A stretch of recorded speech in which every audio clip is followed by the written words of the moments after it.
Good afternoon, everybody, and my apologies for being late joining.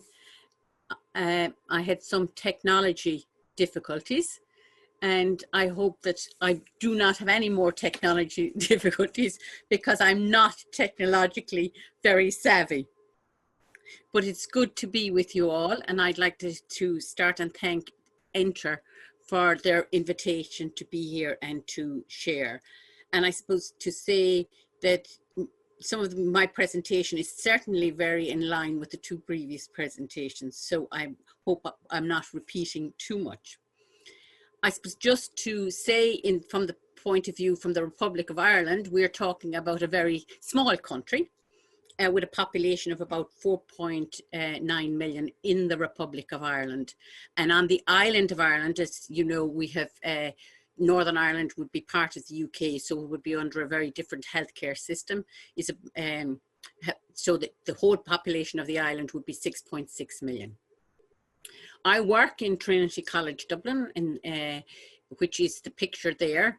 That is Trinity College. It's the oldest university in Ireland, and it was founded in 1592. So it's a pretty old university.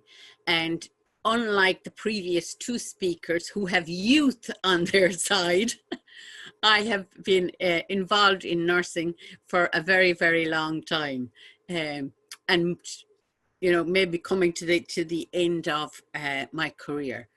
I suppose just to say, in the context of when we're talking about mental health in Ireland and mental health nursing, it is a separate discipline. You register as a mental health nurse, and then if you want to do adult nursing, you would go and do another registration, or you could register as a nurse in terms of pediatrics and children's nursing. So our registrations are very separate. Now I would have both registrations in terms of qualified to work in mental health and qualified to work in adult physical health care. But most of my career has been within the mental health sector. I suppose from the Irish context, we had our first confirmed case in the 28th of February.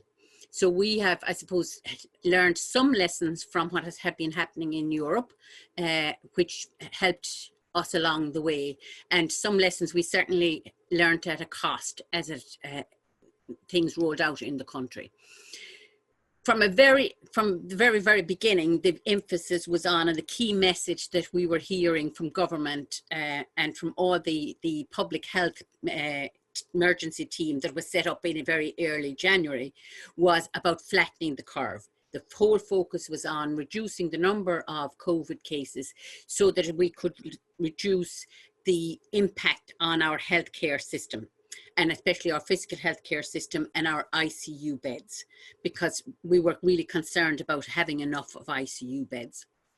So from a very, very early stage, there was a very decisive decision made very early in March about closing down the country till we got things under control. So they closed down, I suppose, the schools, the universities, the creches, the restaurants, the pubs, the hotels. They put travel restrictions in terms of we could only travel for within 2 kilometers of our homes for a period of time. And they emphasized strongly about those that were over 70 years of age to cocoon, so that we would develop facilities to keep them within their homes without having to come out. So it was very much a community initiative. And for those that lost their jobs, they put in what we called a COVID payment. So anybody that was coming out of work and not having an income, that couldn't work from home, would get a COVID payment, and they could apply for it without any kind of means testing. So that they had access to resources. And then they did other legislative changes, like we'd say brought in a quick legislation that people couldn't, if they weren't paying rent, you know, and they couldn't meet their rent, if they couldn't be evicted during the pandemic. So there were certain kind of legislative changes that was brought in there. To support the healthcare system, they, I suppose, stopped doing elective procedures. So they kind of closed down the elective procedures. And we have a private public healthcare system. So the public system our HSE went into negotiation with the private healthcare system so that they kind of rented their facilities in case we needed extra beds, extra ICU beds. So that occurred for a period of time, and then around early May we started to reopen the country, and we gradually reopened it in various phases. We haven't completely reopened. There's still anyone that can work from home is working from home. We certainly have certain guidelines around leaving the country and needing to quarantine if we come back in, and we haven't, which is the big debate in Ireland, reopened the pubs. So if you happen to be a bar that serves food, certainly with certain social distancing regulations, you can open. But if you are what they call a wet bar, where you only serve alcohol, then they are still closed. So this, I've just put this up for you from the point of view of seeing some of our numbers. So as you can see from the graph, that in the early stages, the numbers were gradually increasing as were, and then we had a gradual decrease once that decisive decision was made. But on the right-hand side of the graph, you can see just as we're beginning to open up, we're starting to see some fluctuations. So overall, our number of cases, just go back, number of people has been 28,000, nearly 29,000, and we've had 3,300 or so hospitalized, and 54% of those have been in the older age bracket. We've had 446 admitted to ICU, and again, like Spain, and that our healthcare workers were infected. We 8,621, which is certainly higher than Spain, but we have a lower number of those within nursing, and it seems that the higher percentage of people that were infected were our healthcare assistants. And when we started to look at what that was, some part of that was that a lot of them were living together in the earlier phases. And then we started to kind of look and to do something a bit more about that. And it was also about people, access to PPE. That was a big issue for us as well in the early phase. Our number of deaths, we had 1,775 people die tragically from COVID. And that was again in the early stages of it. Even though since we started to reopen, we had no new deaths till yesterday. We had one new death yesterday, which is, with the gradual increase, we are just a bit concerned and about, managing this very, very carefully. And we've also opened the schools this week. So all the children have gone back to school this week. 56% of our deaths were in residential care facilities. And that was a big concern for us, that we certainly have to say that, the focus was on acute care and doing everything in terms of acute hospital care, that the emphasis within the care of the elderly, kind of residential services, were kind of got lost out. And what we discovered was, even though they had made a decision in the nursing home sector for the older people to cut back on families visiting, and they had closed down families visiting, what we discovered when they started to look at the analysis of it was that the community transmission was through healthcare assistants and people that were working there. And in some cases, you might have had people doing part-time work in 2 nursing homes. So once we started to do an analysis of that, they started to look at, different ways of intervening to reduce that problem. So the impact, I suppose, of COVID on the health system and the mental health system in Ireland, I suppose, needs to be considered, I suppose, first in that we have very much had a very historic underinvestment in our mental health services in Ireland. And we have also had challenges in recruiting staff to our into the mental health service. So we've had some shortages of staff, which maybe compounded some of the issues within it. So when I'm thinking about, I suppose, the impact of COVID on, from a mental health point of view, I think about it, okay, the impact of the virus in terms of its impact in staffing rates because of sick leave, its impact of the strategies that we put in place to prevent the spread, and the impact of the wider socioeconomic factors that are going to impact on mental health because of unemployment, because of access to schools, things like that, that we still don't know, that it's only starting to unfold what the long-term impact is going to be on the determinants of mental health. From a mental health service provision point of view, nationally, they kind of took the focus on kind of the green light system or the traffic light system, that, you know, what services could we continue, what services in mental health could we reduce, and what services did we need to pause.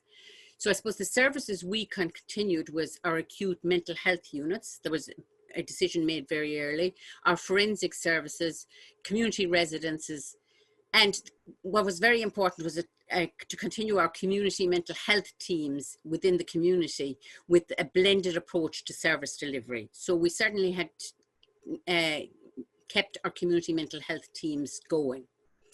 We reduced some of our day services because they were very much around, I suppose, challenges in terms of keeping social distance in our day services. And some of our primary care, for example, some psychology, were redeployed to other activities in acute care hospitals. So in fact, by some of them, the teams were reduced. So a lot more emphasis was placed on mental health nurses' actions and engagement with service users and families.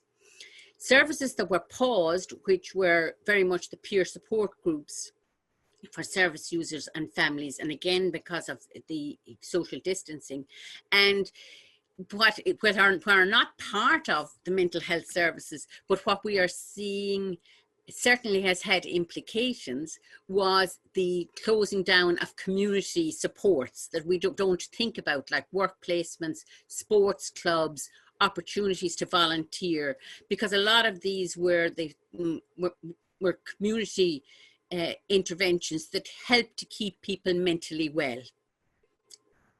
And I think that the closing down of those will also have implications for us long term. I suppose just to what were the good things before we start to look. One certainly that came out of it from the Irish perspective was that it was a catalyst for rapid adoption of online technologies. Like, we've been debating telehealth and online health in mental health for a long number of years, and you know, there was lots of excuses about its impact on therapeutic relationships, and in some ways people were forced onto online assessment and reviews, doing texting messages, doing phone calls, things that maybe were happening in other countries as the norm. Now we still have a long way to go in terms of the developing of that aspect, and it certainly has posed lots of challenges in terms of resourcing services so we can deliver online technologies, and resourcing education for staff so that they feel confident in its use. The other thing that it did was it certainly was a catalyst for the development of online supports. The government put 1.2 million into the development of online supports. So the development of a crisis text line for people, which was available 24/7. And this one here on the right hand side, online counselling service where people could self-refer. you know, that they didn't have to come through mainstream mental health service. And this was really for people who experienced mild to moderate mental health issues. So with those two things, we also had a very big national mental well-being campaign that was constantly about advice on positive mental health, so that they were taking it kind of not just at a tertiary level, but really looking at it in the context of primary and a community health approach. From the staff perspective, and I think that, you know, the two previous speakers have talked about the access and the challenge of accessing information. Our HSE, which is our health service executive, put a website where all the information that we were collecting and all the guidelines and that, so it was one access point for COVID information in terms of whatever area of healthcare you worked in. And they also put a staff helpline in place for people. More recently, this one here, we have just launched what's called the COVID Tracker, which is an app that people have downloaded on their phone. And so we can check in every day, but equally it gives them information. So if they're hoping, we'll say, if I have been in contact or somebody has been in contact with me that has tested positive, that they can collate this data and use it to make contact quickly with people who have been in close contact. So, and that's in the very early phases. So they're at the moment trying to encourage everybody that has a phone, an iPhone, and that to download it. One of the drawbacks on it is that it's if you have a very old phone, it doesn't work on it. So the other thing I suppose that happened here was that we have been developing a national mental health strategy, which is very population based, and we had been pushing for it to be for a long time for it to get it finalized and published, and COVID was the impetus to getting it published and getting it out there. So that was some of the positives out of it. But I think from some of the challenges, I think what we are seeing is that people with pre-existing mental health issues, we certainly saw a reduction in help-seeking behaviour and reduction in people attending services. And I think that I think was very much down to the fear of coming out and the fear of contamination. People, we see an exacerbation of people's distress and relapse, and we're starting to see that, and especially in substance misuse, because a lot of the supports, like in terms of peer support groups, were stopped. Even though some of the voluntary organisations did endeavour to deliver peer support online. I think that loneliness and isolation, and that was very much so in the community residences, where people were living in community residences in high support services, because again, it was in terms of the restrictions of visiting. And a big challenge with people who are experiencing psychosis and dementia in terms of trying to work and with them and understanding the implications of COVID, implications of social distancing. And what we're also seeing now is an increase in family distress and carer burden, because people living in, I suppose, close proximity, and the family then becoming the main carer for a period of time. I think the challenges that the mental health nurses were experiencing was access, as I said, to appropriate PPE equipment and rapid testing. And whereas we are at that phase now where people have it, and we are also doing testing within kind of any of the regular testing within the residential services. Fear of contagion was a big issue, you know, in terms of bringing it home to the family, or maybe being the person that was responsible for bringing it into a unit, into an acute unit, into a care of the elderly unit.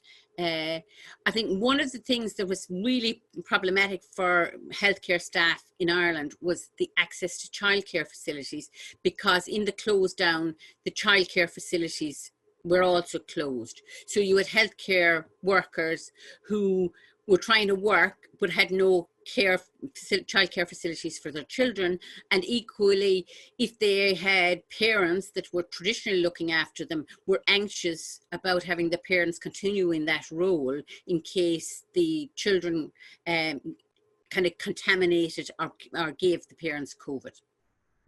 There was some concern about providing competent care, but it's not to the level where people in mental health, nurses, were being moved into acute, into ICU. They were really being moved maybe across from care of the elderly services into acute mental health care rather than acute physical health care. We had some staff shortages due to illness, and I suppose there was a big, as I said, pressure on the nurses in particular, because a lot of the therapeutic groups and peer activities were suspended and reduced. So it was trying to pick up and to put alternative resources in place. I work in the university, so we have the student nurses, and some of the concerns we've heard already was around, you know, their concerns around online learning, concerns around placements being deferred. Our fourth years where placements wouldn't have been deferred because they were already out, and they work in fourth year in part paid employment, so they were okay. But for our other years, when their placements were deferred, to help with the situation in healthcare, the government made a decision that any student nurse who wanted to work as a healthcare assistant during the COVID time and over the summer would be paid as a healthcare assistant, so that they could move from being an unpaid student to a healthcare assistant.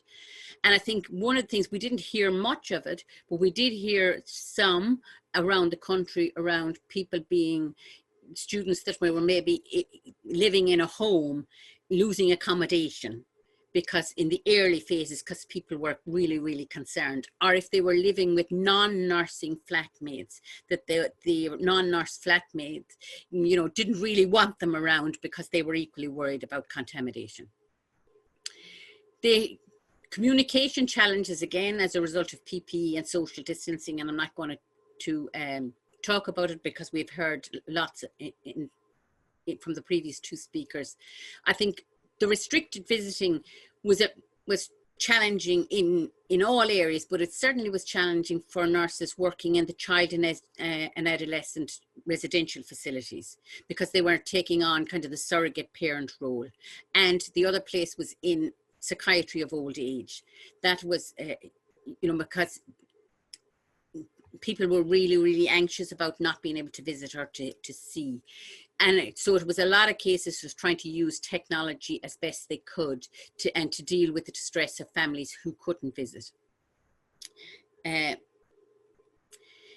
What we are seeing as we come out of it, what I'd call a shadow second pandemic, but it's not in terms of COVID, it is in terms of mental health. Some of the research that is coming out in Ireland is showing that we have, when we compare, you know, the last few months in Ireland with the previous year, we have seen an increase in antidepressant and anxiolytic prescribing by our GPs. We are seeing an increase in anxiety and depression. We are seeing an increase in alcohol use and substance misuse relapse. We have an increase in domestic violence. We've seen a 25% increase in calls from homes to the police. And I suppose other things that we're hearing from is how the restrictions have triggered feelings of loss of control, especially in terms of women who have had experienced prior trauma, or exacerbated people's fears of engaging with society. People maybe who have had fears, we'll say like agoraphobia, and that a lot of this has been exacerbated. I think the big issue within Ireland has been the grief associated with death, whether it was death from COVID or death from any other cause, because the funeral is a very big part of Irish society. You know, they would say that the Irish do death very well. They say we're about the only culture that can look at somebody that has died and say, goodness, doesn't he or she look very well? So I think that for us, the whole bereavement piece has been very, very difficult. Because we had been restricted to the number of people who can go to the funeral, and down to kind of 15 and 20 at some points, whereas a funeral in Ireland would be a whole community affair. And I think that that has been a big issue for people. And I think it's a big issue for the older people that are, you know, that are worried about that they may die in this crisis, and that, you know, they'll die not be noticed nearly by the community. And I think the other thing that we're hearing about is people moving back to homes because when, you know, they can't be out, they haven't got the finances to continue with their rent, and maybe moving back into a conflict situation when they had just got out of it. So I suppose just to finish, to say that 2020 is the year of the nurse, and certainly within Ireland, it made the resourcefulness of nurses and the values underpinning nursing very, very visible. And I suppose it also emphasised for us here the importance of nursing leadership. And that was very evident in the national review of the impact of COVID on nursing homes and why we had such high deaths there. It was very evident on those homes where it had very good nursing leadership versus homes that didn't. And I suppose the WHO is constantly talking about building back better.